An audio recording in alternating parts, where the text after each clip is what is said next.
Assalamualaikum dan salam sejahtera. Kami daripada SMK Jalan Kebun ingin menunjukkan behind the scenes kepada penghasilan 3D model kami yang bertemakan warisan negara. Kami telah bersetuju untuk menghasilkan suatu keris kerana ia bukan sahaja sebarang senjata, malah ia mempunyai nilai sejarah dan melambangkan identiti budaya Melayu. Adalah semestinya penghasilan kerisnya sendiri. Dan penghasilan keris ni agak rumit kerana jika kita buat cara manual dengan letak hole dan grupkan semula agak susah dan mengambil sangat banyak masa.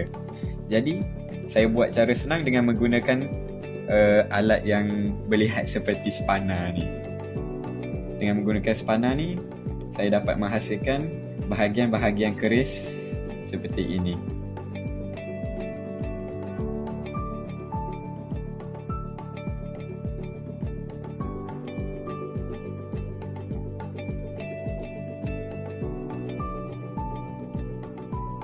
Seterusnya, saya juga mahu membuat sesuatu tempat untuk meletak keris tu kerana kita tidak boleh terbiar keris macam tu je. Bahaya. So, saya menghasilkan tempat letak keris ni.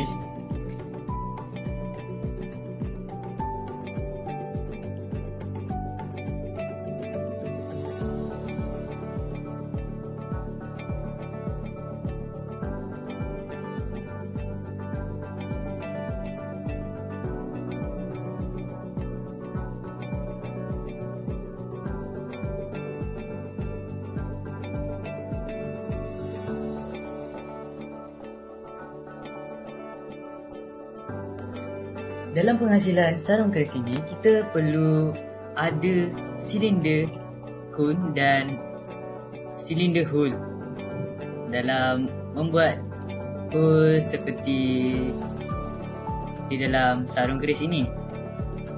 Seperti yang saya tunjukkan tadi, kita perlu menggabungkan kedua-dua ini dalam satu bahagian seperti ini dan menggabungkan dia. Dia akan mengeluarkan apa yang ingin kita lakukan.